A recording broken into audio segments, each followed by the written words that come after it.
For Amazon sellers, there are 8 common types of products that you should never sell on the platform. These are things that I see a ton of beginner and advanced Amazon sellers sell, and when they do, they end up losing thousands of dollars or even potentially their entire Amazon account over selling these types of products. So let's just go ahead and get straight into it, because I know you're here for some quick, real value when it comes to selling products in your Amazon business. And if this is helpful at all, you can hit the subscribe button. Let me know if you have any questions as we're diving in here. I'm going to start by showing you some of the easier products to avoid, all the way up to the more advanced stuff that I've definitely lost a lot of money because I didn't understand what I was looking at. So do not sell any of these products on Amazon. And after we break all these down, we'll source one profitable item together so you can see what a good item actually does look like, right? But let's start with this. This is one of the simplest things to look out for. If you look at an Amazon listing and it says that the brand is generic, or when you look at SellerAmp, which is the essential software you'll use for product sourcing, it'll say, hey, this is a generic brand listing. The reason this is a problem is it basically means this listing was made by a third-party seller or just someone who was not authorized to make this listing. And usually there's another listing that is the exact same product that was properly made by the brand or someone with proper brand registry. And if you sell a product as generic brand right here, it's technically copyright infringement. And I've seen people end up in some hot water over this. So super simple thing to avoid, but very important. Don't sell things that are generic brand. In a similar vein, when you're sourcing for products, if you ever look and on the other sellers on the listing, if the brand name is the exact same thing as the seller name, so here in this case, Cutlux is the brand of the listing, and it's also the seller on the listing. In this case, they're also the only seller. So what's going to happen is if you try to sell a product like this where the brand is on it, they're going to say, hey, I want all the sales on listing, and they're going to kick you off. At the time of recording, there's about 750,000 products on Amazon right now that sell. Amazon doesn't sell, and the brands themselves don't sell. So there's plenty of opportunity outside of these products where the brand already sells on that listing. And that's just because it's well within a brand's right to kick you off of any listing that they don't want you on, especially when they're already actively selling on the platform. It shows that they care and want to monitor that. Another one of the more simple things to look for is going to be making sure that you yourself can actually make sales on a listing. So I pulled this up as an example and I go to the buy box analysis. The way you make sales on Amazon is winning this add to cart button, aka winning the buy box. And when you compete with Amazon on something that Amazon's also selling, this is going to be very common. So you can see over the last 90 days, Amazon has won 100% of the sales except for these tiny fractions of a percent in terms of how many sales they've made. So what's probably going to happen on this is these sellers who are on this listing are either going to have to undercut Amazon or they're going to wait for Amazon to go out of stock, and that could be tomorrow. That could also take 5 years, right? So always check this buy box analysis down here. And if you see Amazon winning 100% of the sales, 99 times out of 100, you need to avoid that product because it's going to be unsafe. You're going to end up getting stuck with inventory. So I would call those three the very basic ones, super simple checks you got to do. Now we'll get a little bit fancier with it, and let's take a look at this product because it's a great example of the types of products you don't want to give up on. A lot of Amazon sellers are expecting to look and say, oh, this product is on sale for $8 at the Carter's website. It's selling on Amazon for 20 bucks. And when I plug that in, my profit's not good enough. And this is probably the number one mistake that I see new Amazon sellers make, where they could be making a ton of money and they end up quitting or just even buying something like this and not making very much money after it's all said and done. Because especially when it comes to products like this, is an example of something that's probably going to have a decently high return rate because it's in the clothing category. What we need to do is find a reason to not give up on a product. So in this case, it's going to be hunting for extra profit margin, which you should always do. You should never just take the face value retail price and assume that's all you're going to get it for, right? So let me show you 2 ways that we're going to be able to add more profit to this. Number one, we can go to cardbear.com. This is a website that shows me different marketplaces that sell discounted gift cards. So I can get a 17% discount at Arbitrage Card, which essentially means that if I pay them 83 bucks, I'm going to get a $100 Carter's gift card, right? So I'm saving that 17%. So now instead of buying it for $8, I'm getting it for a 17% discount with that discounted gift card. And now the profit looks a lot better. I have a lot more ROI wiggle room for there to be a return or two. Typically, when you get that first return on an item, it's going to remove about 30 to 40% of your return on investment just from non-reimbursable fees that Amazon charges you. So on this, we'd still be left with maybe $1 or $2 in profit. And on this listing, we can even get more creative today because it looks like the website is giving extra gift cards when you place a $100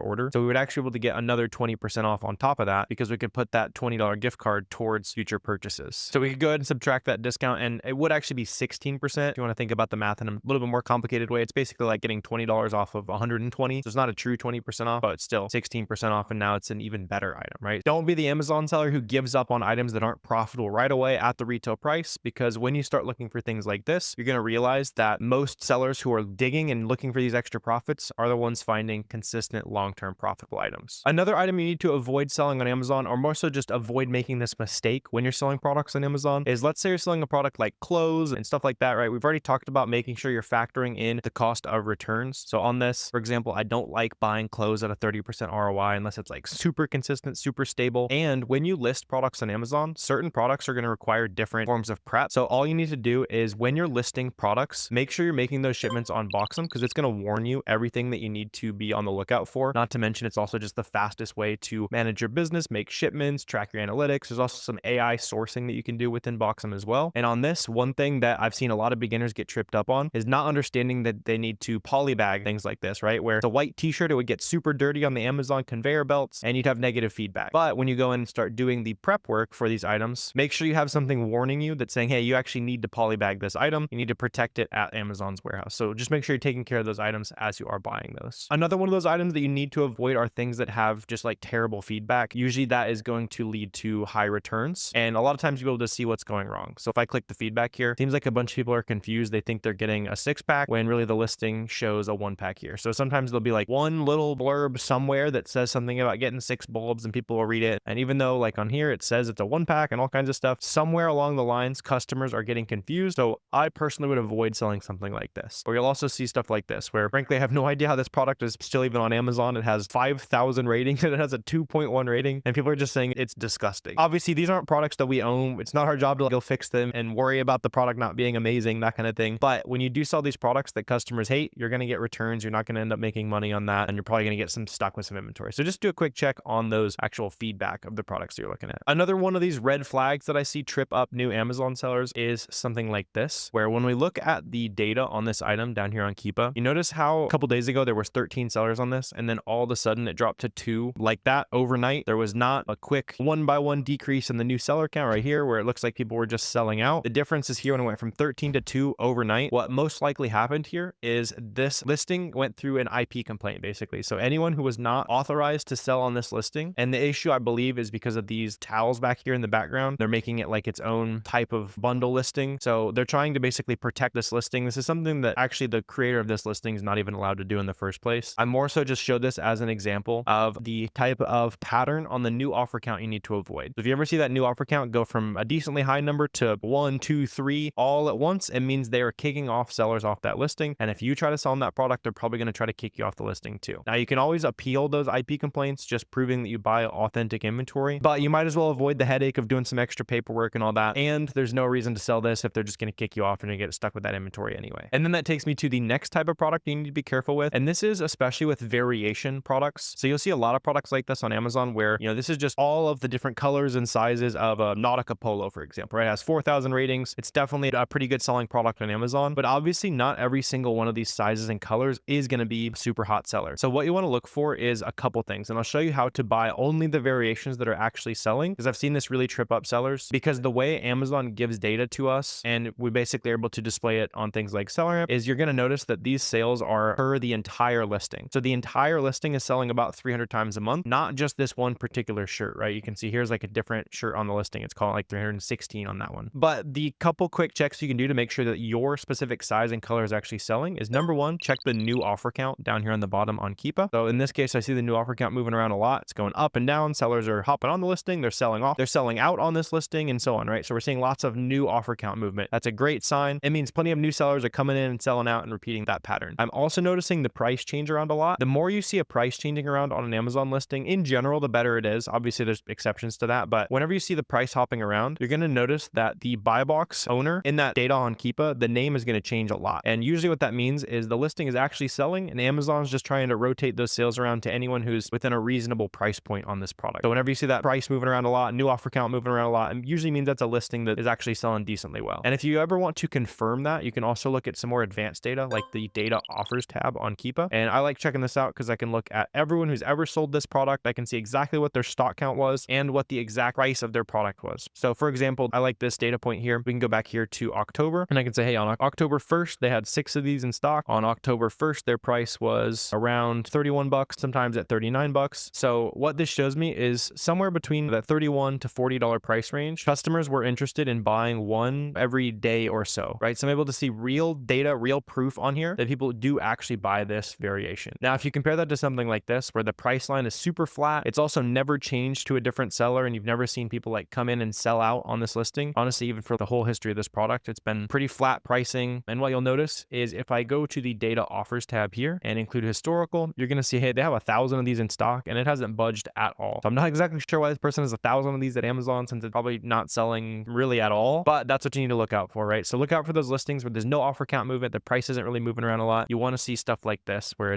there's a lot of action, a lot of rotation between different sellers. And now that we've talked about those 8 products that you need to avoid when it comes to selling on Amazon, let's talk about the fun stuff as well. And let's use this example of probably the best item that we're looking at today, something that we already know is profitable and we can already resell for a decent profit on Amazon. Whenever you find a product like this, or if you don't have a product like this, just start from this product. If you're watching along at home, load up SellerAmp and then start opening the other sellers that are on this listing. And we're probably going to find something pretty quick here, right? Because based on the fact that we know they're shopping from the Carter's website, all the other items in their store are most likely from the Carter's website, from Kohl's, from Walmart, from Target, from Vitacost, all of these different popular online retailers. The fact that they're buying one thing from an online retailer means that they're buying at least one more item, if not the majority of their store, from other websites where we can also kind of figure out what's going on. For example, I know Carter's was having a sale today, so I can see, hey, show me all of the Carter's products that this person's already gone through the effort of sourcing. And I can see, oh, look, I knew about the blue version of this that was profitable right now, but I didn't know about the pink version, right? So here I can see, hey, there's another very similar version of this product. This person's already sourced a profitable version of this for me. So now I know, oh, I'm going to also go buy the pink one. That's an $8 max cost, and we're buying those for $50 or so. This is also a great way to expand into new brands, new categories. If you're wanting to learn what other people are already having success with. So for example, here's some art supplies. They're selling these for $5. Our max cost on these is like negative, which means we need to basically get paid to buy them to make our ideal profit. So we can skip past that. We can say, hey, they're buying stuff from Frontier Co-op, which is a pretty popular, like, big wholesaler. Seems like they're not too great at sourcing that brand either. I'm seeing this is like their best max cost. We can quickly check it out, but yeah, it looks like those are like $3.80 or so per bottle. We need to buy them for $2.18 to make our ideal profit. And if I plug that in on the Amazon listing, you'll see why it's showing me that. For me, I was going to make $3 in profit to go through the effort of selling something on Amazon. This is the ROI is what I look for, but I don't want to sell stuff for $1.26 in profit. So this is just the easy way to start sourcing products, and you can do this infinitely, especially checking out sellers that, in this case, it looks like this person exclusively specializes in Carter's, which is pretty interesting. They've built a business that has 1,500 feedback. Every one of these feedback is usually at least 1 to 200 sales for someone to have left. A review rate on Amazon is really low. So this person's making a ton of money simply mastering this one brand, right? So this person's definitely mastered selling this brand. Let me just compare all their best products and see what it is on Amazon. So I think this might actually be a good example because of all the extra discounts and stuff we have today. Looks like the 10 pack is $18, and we know we have those 2 different ways to save some money. So we can do minus 17% from our discounted gift card purchase at Cardbear, and then we could also subtract 16% for that $20 bonus that they're going to give us if we spend $100. And again, you'll see that makes this item profitable. ROI is a little bit low for clothing, but I still don't hate this. Something like underwear is going to have a pretty low return rate. The stuff that tends to have those higher, more expensive return rates are women's clothes, bras, women's shoes, that kind of stuff. More so just the types of products that people don't know what they're buying. Think like men's dress shirts, you could also throw in there. Pretty hard to figure out like what size you are unless you go get measured. But for the most part, people know what underwear size they are. So I'm not usually as worried about cost of returns on things that are very much like staples of the wardrobe. And then once you do have all these profitable products in place, you just go ahead and start listing them on Boxem like we're talking about. That way you can track and see how much money your business is actually making. And when you ship on Boxem using 2D barcodes or Boxem optimized shipments, you can also generally have your items checked in at Amazon a little bit faster. So that's a nice revenue boost for you as well if you're using Boxem.